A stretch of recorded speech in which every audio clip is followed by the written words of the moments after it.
Welcome back नाज़रीन, आप देख रहे हैं सीने चलेगा। मैं हूं आपके साथ डॉक्टर फिजा अकबर खान। नाज़रीन, मुल्क की अगर हम सूरत हाल की बात करें तो आजकल सबसे ज़्यादा मजलूम सिर्फ दो ख़ानदान मुझे नज़र आते हैं, एक शरीफ ख़ानदान, दूसरा जरदारी ख़ानदान। बिलावल आए रोज़ बता रहे होते हैं कि उन्होंने कितने जुल्म बर्दाश्त किए, उन पर कितनी मुश्किलात के पहाड़ टूट गए और उनको कानून के नाम पर इंतकाम का निशाना बनाया जा रहा है। उन पर बनाए गए जो मुकदमात हैं वो सियासी हैं। आए रोज़ हम जरदारी साहब के साहिबजादे की ये बातें सुन सुन के थक चुके हैं, लेकिन कभी जरदारी साहब के साहिबजादे बिलावल जरदारी ने सिंध की हालत जार देखी है? मेरा सवाल है बिलावल से, बिलावल के चाहने वालों से, बिलावल के करीबियों से जो हमारा प्रोग्राम बड़े शौक से देखते हैं और दोस्तों पे बैठ के गिले शिकवे भी करते हैं, समझाने की कोशिश भी करते हैं कि इस कुड़ी ने को हाथ जरा होला रखा करे, लेकिन मैं तो हाथ हल्का नहीं रखूंगी, हम तो बात करेंगे, खुल के करेंगे। सिंध के मसाइल देखे बिलावल साहब आपने, या आपके चाहने वाले जो आप पे हाथ हल्का रखने की फरमाइशें करते रहते हैं? सिंध के अवाम के पास जाकर उनकी रुदात कभी सुनिए बिलावल साहब आपने?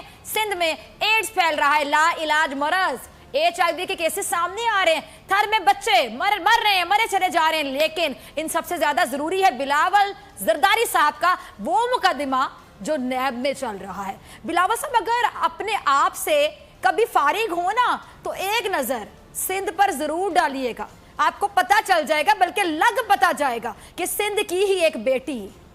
एक बहादुर बेटी अपने वालिद, चचा और अपने भाई के कत्ल के लिए इंसाफ मांग रही है। कभी वो साबिक चीफ जस्टिस की गाड़ी के आगे आकर इंसाफ मांग रही होती है, तो आज वो नंगे पैर अदालतों में पेश होकर इंसाफ मांग रही है। और जिन अफराद पर उस बच्ची के वालिद, चचा, भाई, इनके कत्ल का इल्जाम है वो आपकी जमात के ओहदेदार हैं बिलावल साहब। उस बच्ची का नाम है उम्मे रुबाब।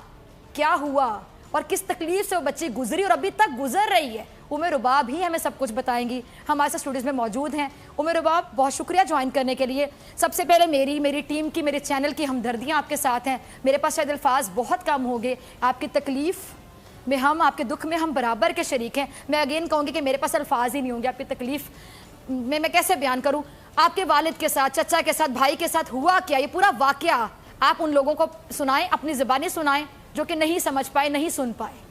सबसे पहले मैं आपके चैनल की शुक्रगुजार हूँ जिन्होंने मुझे अपना मौक़िफ़ यहाँ पे बयान करने के लिए मुझे टाइम दिया। असल में वाक़या ये था कि 17 जनवरी 2018 पे ये वाक़या हुआ था जिसमें मेरे वालिद साहब, मेरे दादा और मेरे चाचू का मर्डर हुआ था, जो कि पीपल्स पार्टी के दो हैं MPs उन्होंने करवाया है, जो कि सरदार खान चांडियो और बुरहान खान चांडियो हैं। तो वही सवाल मैं भी बिलावल भुट्टो साहब से करना चाहती हूँ कि सर, आप तो डेमोक्रेसी की बात करते हैं, आप जमहूरियत की बात करते हैं, और यहाँ पे सिंध में हमें सरदारी निज़ाम ने घसीटा हुआ है, क्यों? रही बात तो ये जो मर्डर हुए इनकी वजह ये थी कि सरदारी निज़ाम जो सिंध में चल रहा है, फ्यूडल सिस्टम, मेरे वालिद साहब ने एक कमेटी बनाई थी तुमनदार काउंसिल के नाम से, जो कि सरदारी निज़ाम के ख़िलाफ़ थी। तो सरदारी निज़ाम के ख़िलाफ़ मेरे बाबा ने जब बगावत की, पूरी कौम के, पूरे चांडियो ट्राइब के लोग मेरे वालिद साहब के साथ इकट्ठे हो गए और उन्होंने यही कहा कि हम सरदारों के साथ बगावत करते हैं, क्योंकि अगर कोई भी सरदार होते हैं, वडेरे होते हैं, जागीरदार होते हैं, वो यही कहते हैं, किसी ने क्या खूब कहा है कि तालीम याफ्ता लोगों में और डिग्री याफ्ता लोगों में बहुत फ़र्क होता है। तो ये जो हैं, बिल्कुल मैं मानती हूँ कि ये MPs हैं, पढ़े लिखे हुए, डजंट मैटर कि ये पढ़े लिखे हुए हैं, क्योंकि ये पढ़े लिखा होना ऐसा किस काम का जिसमें लोगों को ज़ेर दस्त रखने की जो है ज़हनियत वो लोग ख़त्म ना कर पाएँ और लोगों को जो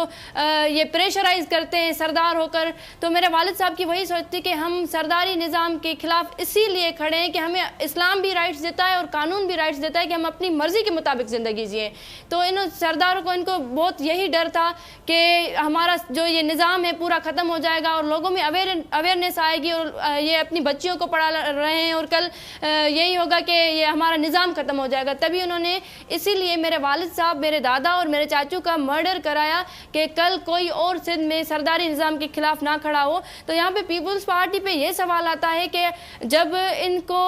इलेक्शन करीब थी तो हमने बार बार प्रोटेस्ट किए, बिलावल भुट्टो साहब के घर के बाहर जाकर हमने प्रोटेस्ट किया और हमने, मेरा भाई जो है वो फरियाल तालपुर साहिबा से मिले, उन्होंने हमें आज तक यकीन दहानी नहीं दिलाई। मैं अफसोस के साथ कहती हूँ, मेरी डिमांड जो है, मैं इंसाफ चाहती हूँ। मेरा पर्सनली मैं किसी पार्टी से कोई ताल्लुक़ नहीं रखती, ना ही मैं किसी पे कोई तनकीद करना चाहती हूँ, पर जो मेरा हक है बात करना मैं वो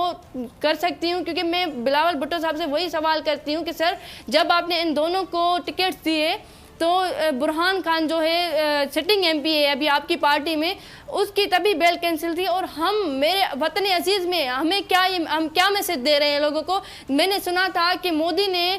جو ہے قاتلوں کو اور مودی نے دہشت گردوں کو ٹکٹس دیے ہیں، تو میرے پاکستان میں یہ کیا ہو رہا ہے؟ ہم دوسرے ملکوں کو کیا میسج دے رہے ہیں کہ ان پہ جب ATA کے سیکشنز لگے ہیں تو آپ نے ان کو کس حساب سے ٹکٹس دیے، اور ایسے لوگوں کو کس حساب سے آپ ہمارے ہاں حکمران بنا رہے ہیں؟ جو کہ مجھے یہ بتائیے گا کہ پیپلز پارٹی کے کسی رہنما نے آپ سے رابطہ کیا؟ کیونکہ اب آپ کا کیس سامنے آ چکا ہے، میڈیا پہ بھی آ چکا ہے، کسی نے آپ سے رابطہ کیا، آپ کو یقین دہانی کرائی کہ آپ کا جو مسئلہ ہے اس کو ہائی لائٹ کیا جائے گا، یا آپ کی باتوں پر کان دھرے کسی نے؟ وہی میں افسوس کے ساتھ کہہ رہی ہوں کہ میں نے آج تک اتنی دعائیں دی، میں بار بار اپیلیں کرتی آئی، میں نے ویڈیو کلپس چھوڑے، میں نے اپلیکیشنز لکھے، آج تک مجھ سے کسی نے بھی کوئی کانٹیکٹ نہیں کیا، نہ ہی مجھے یقین دہانی دلائی، نہ ہی مجھے کوئی تسلی دی کہ بچے آپ اکیلے لڑ رہی ہیں انصاف کے لیے، ہم آپ کے ساتھ کھڑے ہیں۔ مجھے کسی نے نہیں کیا، اور نہ ہی کسی نے کوئی کانٹیکٹ کیا، اور مجبوراً ہم بھی پیپلز پارٹی سے بلانگ کرتے تھے، میرے والد صاحب، میرے دادا، میرے سوری میں آپ کی بات کر رہی ہوں، اکیلی آپ نہیں ہو، بول نیوز آپ کے ساتھ ہے، بول نیوز آپ کے ساتھ ہے، آپ اکیلی نہیں ہو۔ آج کے بعد بیٹا آپ نے اکیلے کا ورڈ نہیں یوز کرنا، ہم مل کے لڑیں گے۔ اچھا مجھے بتائیں کہ یہ جو